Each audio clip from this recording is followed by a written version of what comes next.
pure right now. Well, actually, I'm not pure right now because I started eating, but I feel really good. And if you haven't gotten the drift of the colonoscopy stories, it's not that my wife thinks I'm colonoscopy obsessed, but the fact is, I think I want to be the face of colonoscopy. I mean, Katie Couric has. It seems like she has abdicated from going from pure colonoscopy to this other kind of poop in the box thing. She's doing ads for that. And colonoscopy, there's this big bugaboo about it. I mean, people think it sounds worse than it is because it is colonoscopy is colonoscopy. That's five syllables. That's 5 syllables of danger. That's not, you know, we live in a monosyllabic world, and 5 syllables is just, it's just a little too much. 5 syllables is just a little too much, don't you think? I hope you heard that. I'm not sure if you heard that. Hey, we're here. Hey, it's Emil. It's Emil Guillermo. Emil, amok to you. My takes, all things considerable. This is my takeout. I was Emil amok's takeout long before all the other takeouts. You know, it's Asian takeout. I was a takeout before the pandemic. Anyway, I come on, I talk about the news, I talk about the things on my mind, or the things that have gone through my colon. If you don't know, I've been writing about my colon the last week or so. Go to my columns at Inquirer.net. That's a Filipino version. It's in English, but you can read it. And INQUIRER.net, Inquirer.net / I think my name. But, or go to the ALDEF blog, the Asian American Legal Defense and Education Fund, kind of a different version. You'll see a picture of me. And today I have such spotty internet. I think my internet needs a colonoscopy because the large intestine of my Wi-Fi seems to be clogged. Anyway, welcome to this program. Is it beginning to feel like Thanksgiving? A little bit. I mean, I don't know. I think maybe by Wednesday, when you're in the middle of your travel plans and you're trying to get to somewhere and you're stuck in traffic, or you're in an airport and you're saying, oh, I wonder if I put those, you know, if I should have brought that extra pair of this or that, and maybe I shouldn't have, checked in a bag. I should have just put it all on my back. Then it'll feel like Thanksgiving. Then it'll feel like the really, to get in the mood for this, you got to watch the Thanksgiving movie of all time. Just like A Christmas Story is the Christmas movie of all time. Because, you know, I love Gene Shepard. But the Thanksgiving movie of all time is John Hughes' Planes, Trains, and Automobiles, right? Clearly. No? Watch it. Watch it tonight. It'll get you in the mood. It'll get you in the mood because tell them Del Griffith sent you. And check out your shower curtains. Because if you need some, Mr. Griffith will help you. So anyway, we're still kind of somber today because we're still dealing with the whole Club Q thing. You know, more details. The vets who saved. I mean, you heard them generically, but their names were read out. They were identified. Richard Fierro gave a bunch of interviews today or yesterday, starting with CNN, and he was all over. He was there with his family celebrating a party, a birthday, and his wife's boyfriend was shot and killed. But Fierro, who's an Army major, went into action, disarmed Aldrich, who is the Anderson Aldrich, who is the alleged shooter. And then a Navy guy, I forget his name, but he assisted. Talk about don't ask, don't tell, right? Well, that was a reminder that we're all in this together, right? To see Fierro break down and cry as he described how he was there protecting his family. I mean, this is a Thanksgiving story for 2022. And, you know, I call this this is my takes on all things considerable, right? This is my Asian American micro talk show for the AAPI and the AAXs. And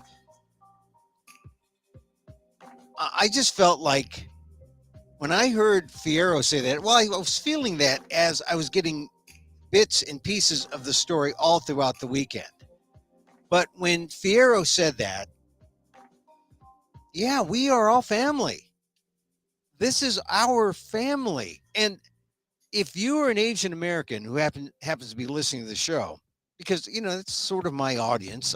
I have a large BIPOC audience, well, not large, but a BIPOC audience. I'm just saying, we all can relate, right? We are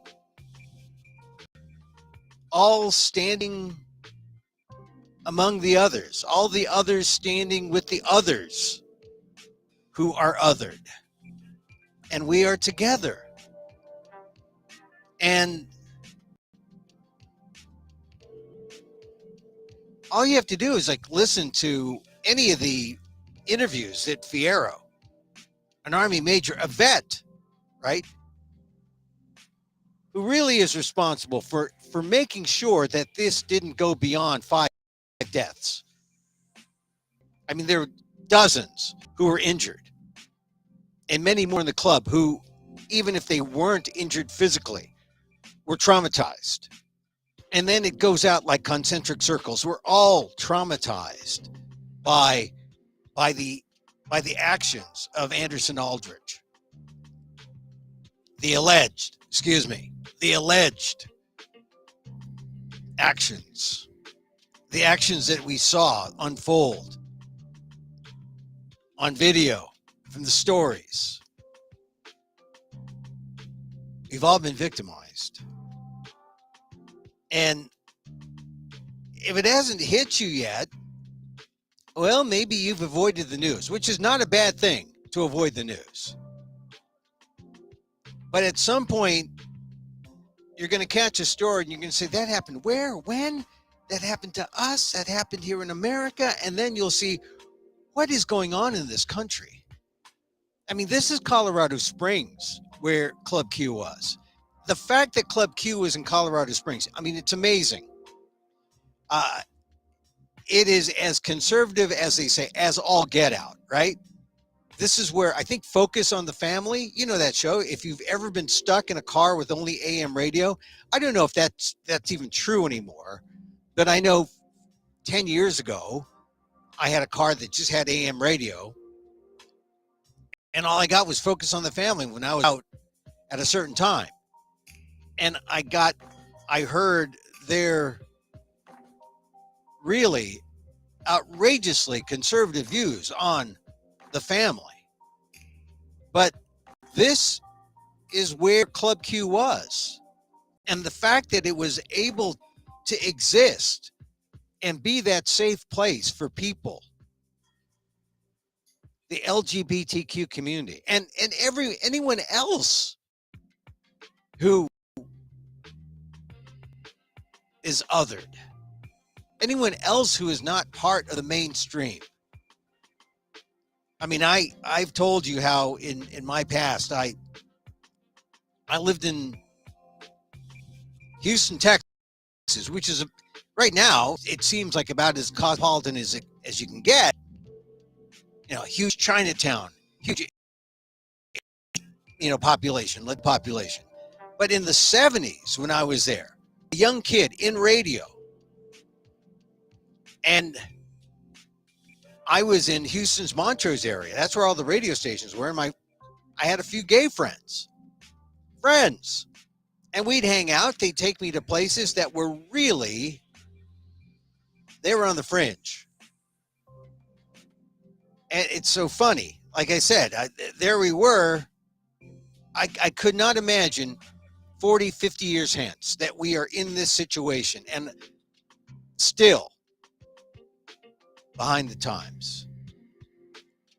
Or at least there is a segment of our population, certainly a political segment, that wants to make sure we stay in those times. So as we piece together the bits from Club Q, the story, I think what Club Q has given us is a gift. If you're not aware that this kind of polarization exists, I can't imagine how you couldn't.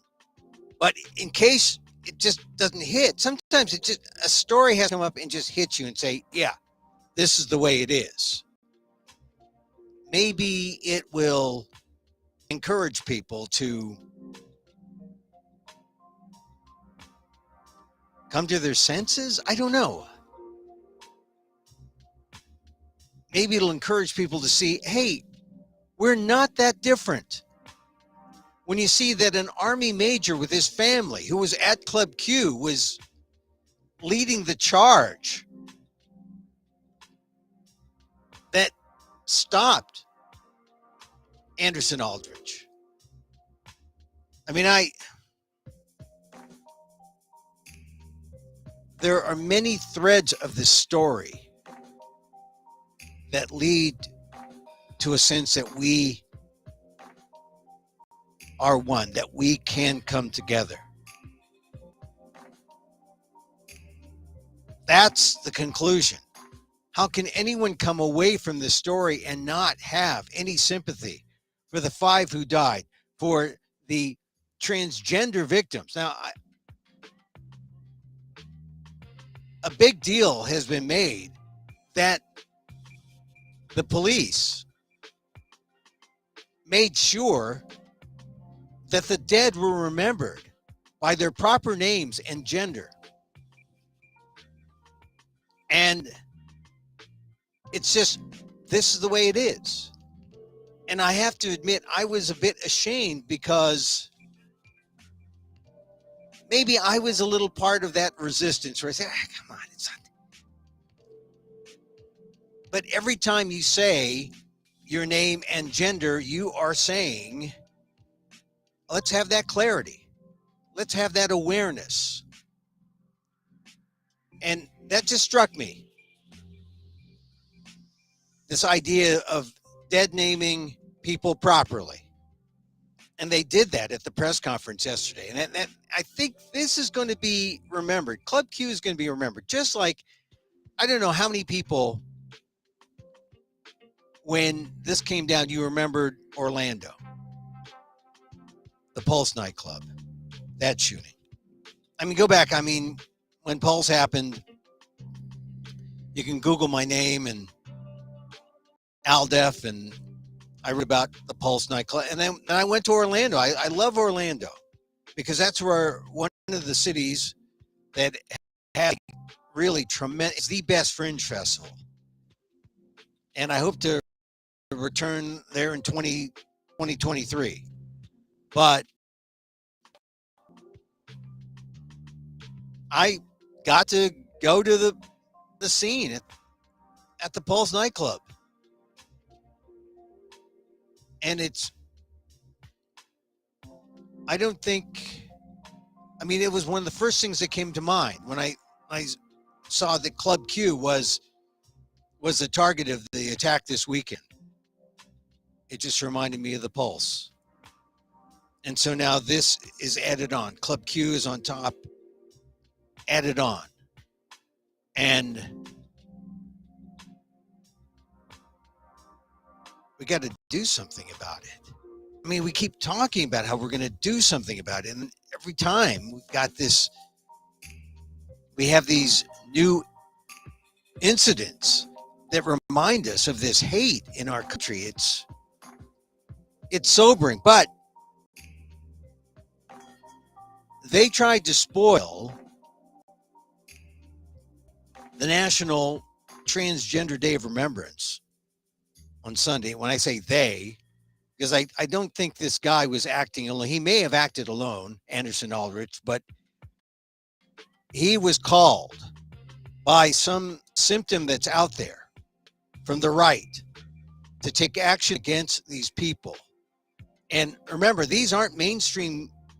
I mean, some were mainstream gays, but the political right is now targeting the transgender community in such a way that they are isolating them and making them the subject of this hyper xenophobic impulse that they have, this fear that is irrational and is really infecting American society. And it's troubling. And so let this Club Q incident be the wake-up call for all the rest of us to stand up and to recognize our place among the others. If you're a member of the Black, Indigenous, person of color, people of color community, if you're Asian American, we are among the others. And we can't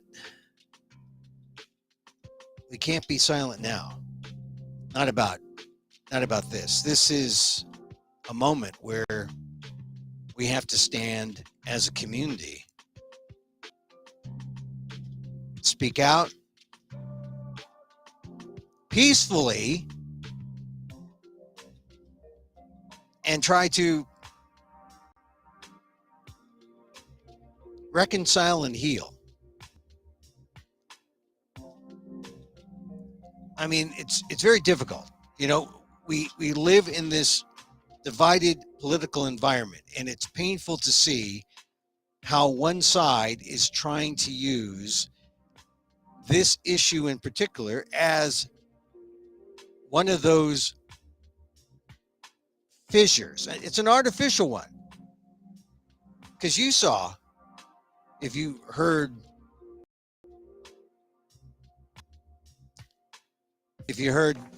any of the reports, that guy who's the hero,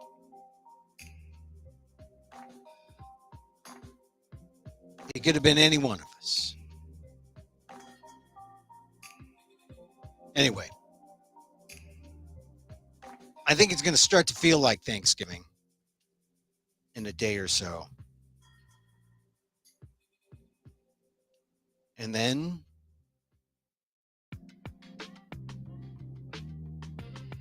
I know it's painful to think about this, because there was an article in the Washington Post today that kind of hit me. And it hit me because, try to find this.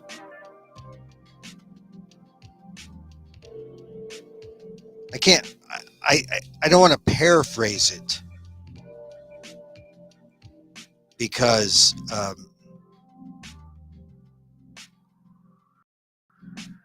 it just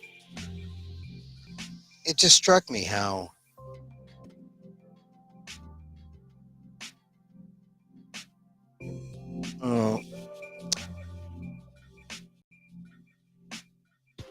the LGBTQ family is united by our fear for our lives. And it's written by Jennifer Finney Boylan, a professor of English at Barnard, a fellow at the Radcliffe Institute for Advanced Study. And she's, I mean, just the headline, though, is the telling part. The LGBTQ family is united by our fear for our lives. That's the scary part.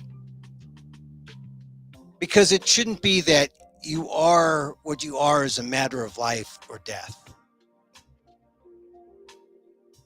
Because that's war, right? That's combat. And we shouldn't have that in a civil society. But that's what it's like. That's what, and that's what anyone who's been othered feels united, because we have all existed in this American society. We have all experienced that fear for our lives. Oddly enough, it's usually over who we love, right? I mean, I'm Filipino American, right? My father is of the generation where in the 20s, if you were seen with a white woman, you would be killed or could be killed. I mean, you take your white women or you take the jobs of white people, you would be killed. I mean, that's a footnote in history, in everyone else's history, but not in Asian American Filipino history.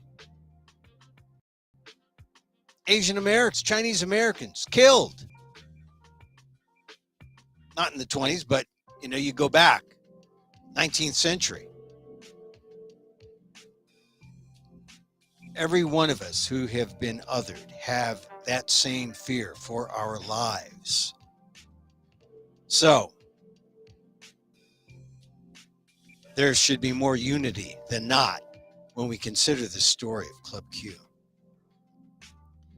My goodness, it's painful. It's painful.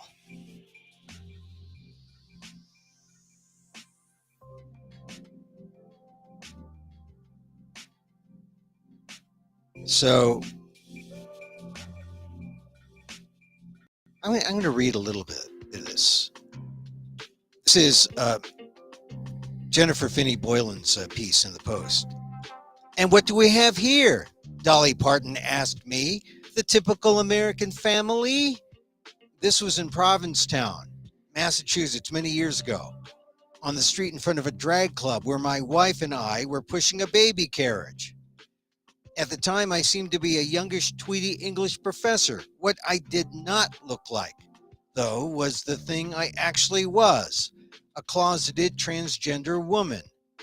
How I wanted back then to shout to that drag artist, who was not actually Dolly Parton, "I'm like you. We are sisters, you and I." But I didn't have the courage. I couldn't imagine it. See, isn't it always? It's a matter of courage to be who you are. It shouldn't be a matter of courage to be who you are or to speak out. Really. Right? So here we have this trans woman who's out in Provincetown at a drag club, and the drag club has Dolly Parton, who's not Dolly Parton, saying, "Look at you, the American family," because they look like the American family. And it's kind of like a weird kind of reality chamber. And this woman wanted to speak back to the Dolly Parton, say, "I'm just like you." That's the kind of weird dissonance you get in America. But this is innocent. No violence. Right? In the years since then, and especially since I did finally come out in 2000, I've occasionally wondered whether the thing I longed to say to her was true. Was I her sister? Was I like her? This is, once again, Jennifer Finney Boylan's piece. First person. On Sunday, as the news about the murders inside Club Q in Colorado Springs emerged, I thought of these questions again. Among the victims was bartender Daniel Aston, 28, a trans man. His partner, a drag performer, was behind the bar when the shooting began. It was not lost on those of us in the LGBT community that the massacre took place on the annual Transgender Day of Remembrance, a day set aside in memory of all the trans people who have lost their lives to violence. Nor is it lost on us that conservatives across the country this year have been using the LGBT community as their whipping boys and girls. Representative Brianna Titone, Colorado's first openly trans legislator, tweeted on Sunday, "When politicians and pundits keep perpetuating tropes, insults, and misinformation about the trans and LGBTQ plus community, this is a result." Well, that's the truth. That's the truth, right? You know, things have changed from the time when people may have seen Paul Lynde play the middle square on Hollywood Squares and make jokes about his effeminate nature, right? I mean, in some ways, showbiz we haven't learned from it. We keep joking,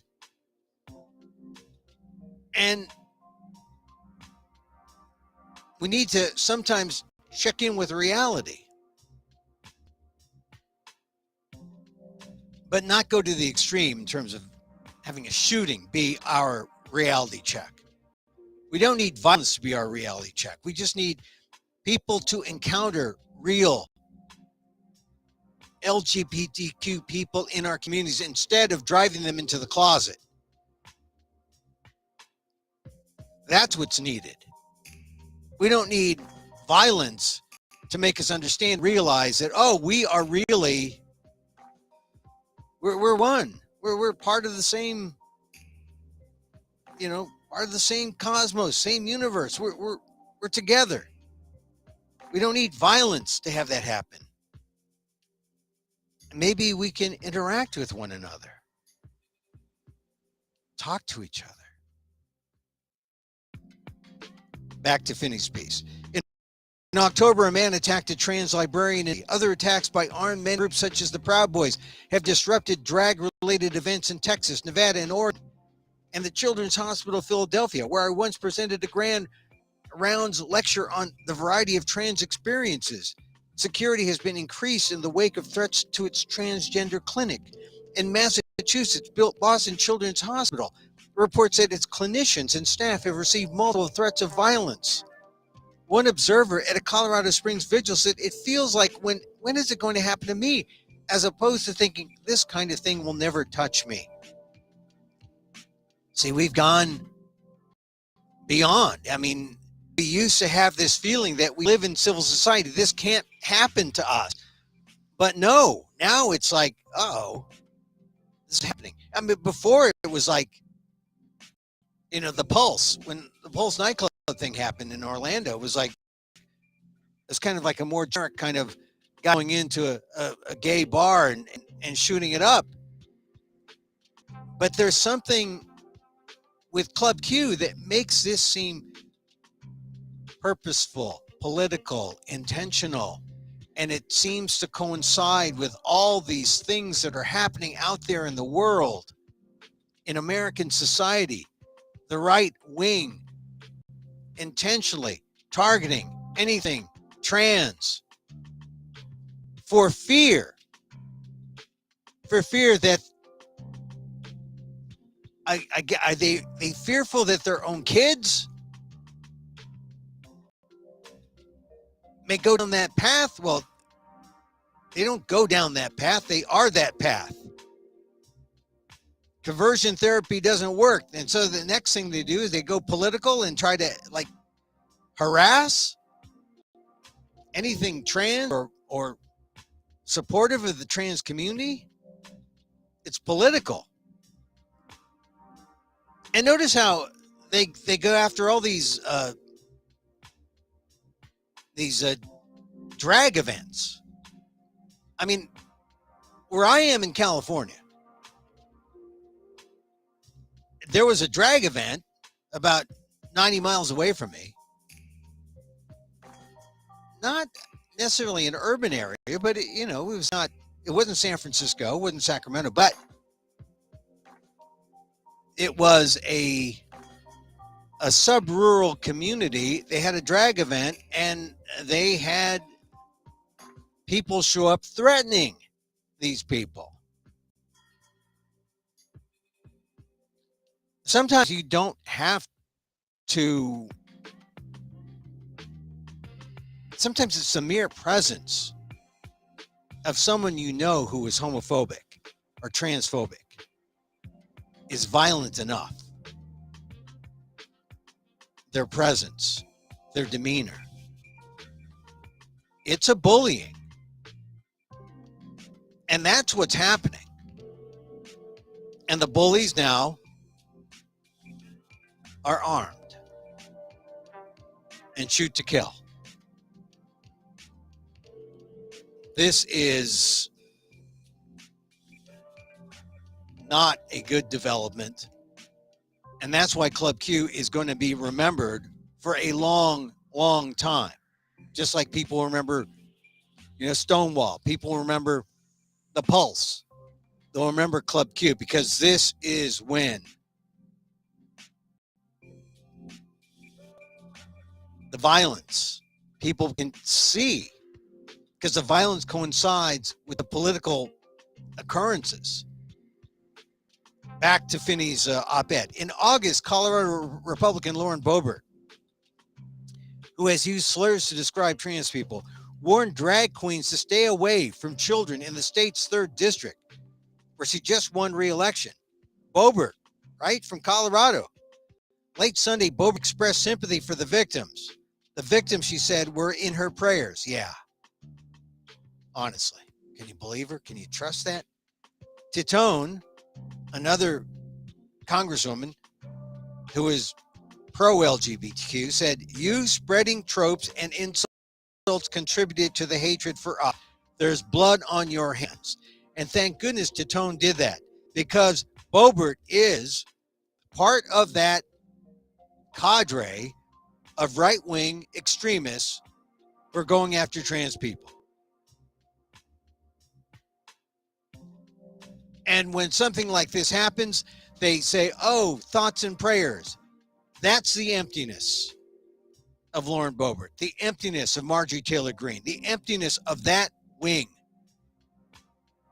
of the Republican Party. Let's call it what it is. It's MAGA. It's the conservatives, the evangelical conservatives. Back to Finney's op-ed. Like many trans women, especially those of us who are decades post-transition, I've occasionally how much in common I have with the drag community. I've loved watching drag, and I've looked upon the artistry of my friends with wonder and delight, but I have never thought of my gender as part of a fantasy or a performance. All I ever really wanted for myself was the solace and grace that came from finally feeling at home in my own body. To be honest, at this age, I'm more Edna Crabapple than Dolly Parton.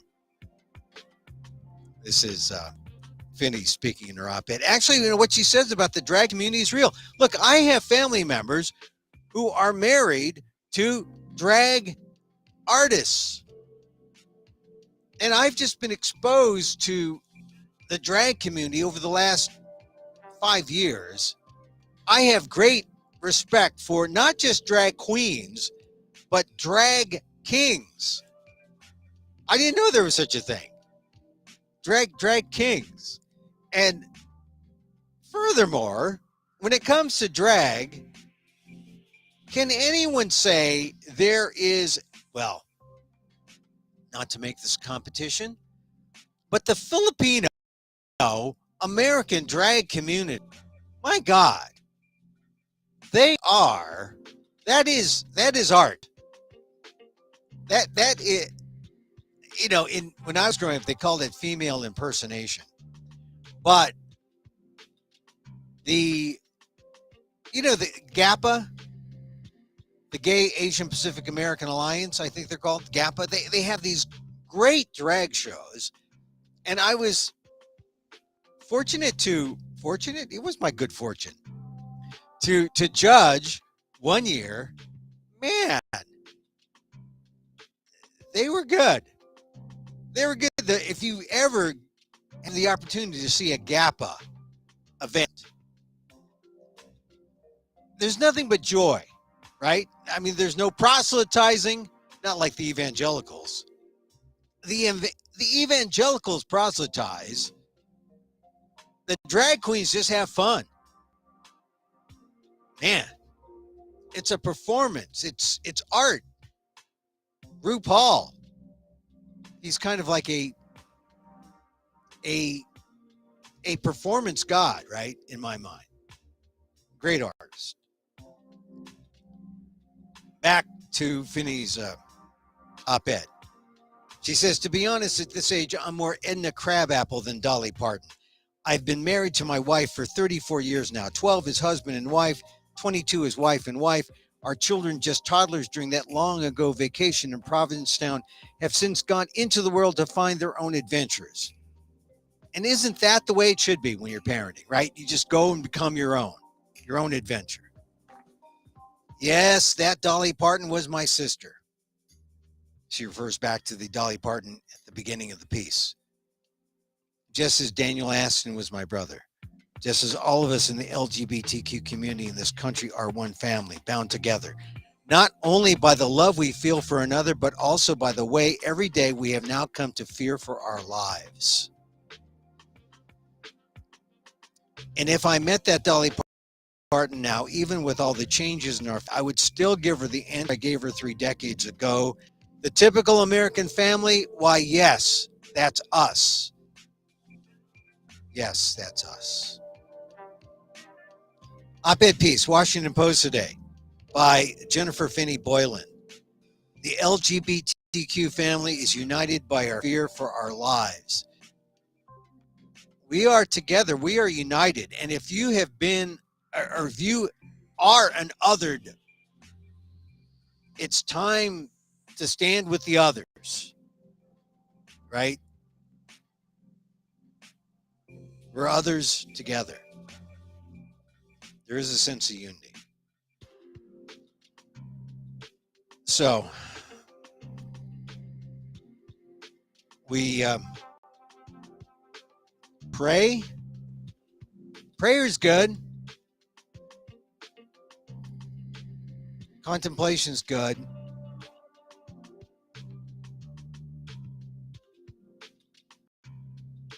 Instead of a sense of anger, a sense of forgiveness and a sense of trying to become one.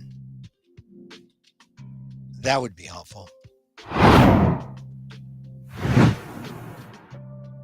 Well, that's my talk show sound effect. All right, so we'll see what happens. Anderson Aldrich, still the suspect, still in the hospital, I believe, but he will be charged, formally charged, and we'll just see what happens. If you haven't seen the Fierro interview, Richard Fierro, he's the guy who went into action, right?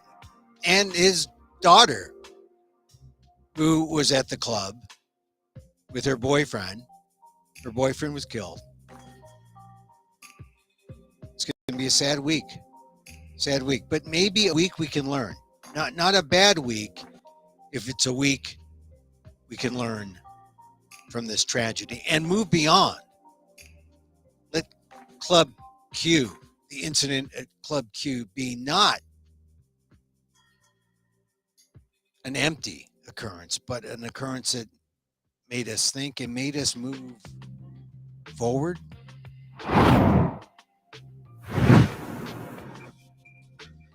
So, other good news today, though. The student loan forgiveness plan. If you haven't caught this news, Joe Biden says he's going to continue the hold on the student loan forgiveness until all this nonsense, political nonsense from the courts, is settled. So there's been a hold on paying back those student loans, and now they're going to continue that hold until the political nonsense is figured out by the courts. But this is now a bona fide political issue. You'll recall the evolution of this issue. Bernie Sanders brought it up during the campaign. Biden kind of didn't really say anything about it until late in the game, into his first year. It became an issue. It's a real issue because it is a middle class issue, and it helps people. It helps regular people. Helps me. I mean, we got an email saying, "Hey, you qualify. I hope you too." Yeah, this is a real issue because look, if you're wealthy, you don't need student loans, right? If you're rich, I mean, it's not the 1%. It's like, do you have to take out student loans? Well, yeah. All right, this is the middle class issue. This is a Democratic issue. This is, and thank goodness Joe Biden finally jumped on it. Because if you're looking for something tangible that will help you sort of understand, well, am I getting something out of this? Student loan forgiveness. I mean, it's real. And Joe Biden said, hey, we're going to extend the payback freeze until we get the court issue stuff figured out. That's a plus. That's a plus for the Democrats and a plus for Joe Biden. All right. Other things that came up in the news. SCOTUS not going to get in the way. Going to allow the Democrats to get Trump's tax returns. I guess soon we'll see just what a fraud Donald Trump is. That's a good thing. The World Cup. Are you into the World Cup? As a former soccer coach, I was a Class C soccer coach, youth soccer. Now, look, I love soccer, and I love being a soccer coach. And the World Cup is great, but why Qatar? Why Qatar? You know, this whole thing with Club Q, and then to see how people with rainbow gear in Qatar, how they've been held up, you know, because, you know, in Qatar, it's illegal to be gay. You can't be gay in Qatar. So that's kind of obnoxious. But not only can you not be gay in Qatar, but it helps if you're not Asian, Filipino, any migrant who is there to work. Because let's face it, that is a community or a society that is so divided. You think we're divided here?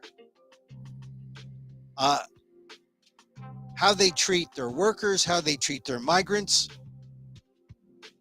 It's and then you say, all right, look, you can dump on FIFA for granting Qatar the World Cup, or for having the World Cup here in the first place. But look, the Olympics, they had a Nazi Germany, they had, during World War II, you're always going to have these politicals, but the World Cup is slightly different because the World Cup is almost like a kind of cleanse that Qatar can just sort of like douse itself in to say, oh, we're not that bad. We're Qatar. We hosted the World Cup. And so come on, all you big global leaders, come do business with us. And I saw something that they just signed a big deal with China. Well, China, how perfect is China, right? I don't know. It just seems like the World Cup is enabling Qatar, what they do to Filipinos. Filipinos love to go to Qatar because they can make like $400 a month, I think. That's big money in the Philippines. They send the money back. That's part of the Filipino economy. But they got a weird system in Qatar where they can take away your passport. They have a system that practically emulates a form of servitude, indentured servitude, kind of.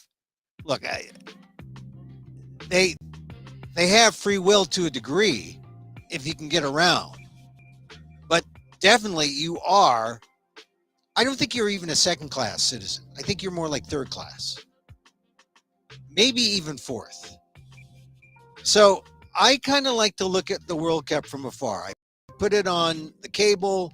I watch the games. The best trick is to use the key play feature on, if you have certain cable replays, you can just go to the key plays and you can watch a 90-minute or 100-minute game in about 10 minutes, which is, it's a lot of soccer for a lot of people who have no time. But look, it's a beautiful game. I'm trying to get in it. Argentina lost to Saudi Arabia today. America lost to Wales. That probably was their best chance at a victory. They're going to play England. That's going to could be a killer. England looks good. They trounced Iraq or Iran the other day. So keep my eye out on the World Cup. Everyone loves the 49ers today. They won in Mexico. I thought, I hope they don't eat the wrong foods. No, they ate whatever they kept eating. Whatever they ate yesterday, they should keep eating. They played like a team for once.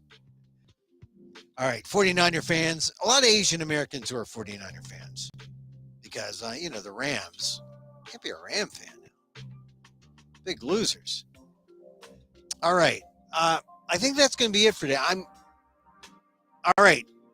There probably will be some repeats. There probably will be some pop-ups. I'll do pop-ups at 2 o'clock Pacific every day. Or maybe I'll just do some repeats.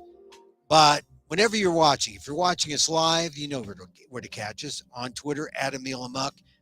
On Facebook, at facebook.com/EmilGuillermo.media. At YouTube, at Emil Amok 1, EMIL AMOK 1. That's on YouTube. And on AMOK.com.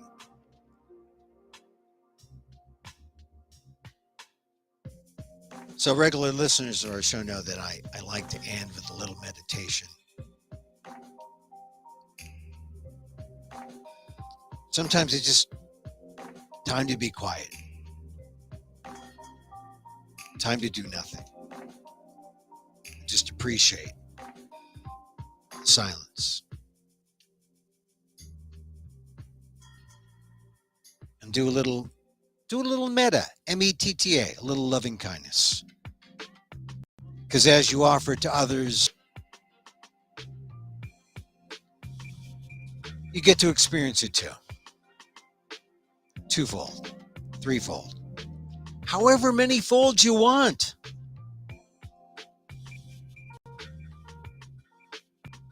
And so, as I wish for me, I wish for you. May you be safe. May you be happy. May you be healthy. And may you live with ease. Emil Guillermo here. I will be back again tomorrow, the next day. We'll have something. We'll have a present somewhere. But we are lurching toward thanks. Till next time. Mahal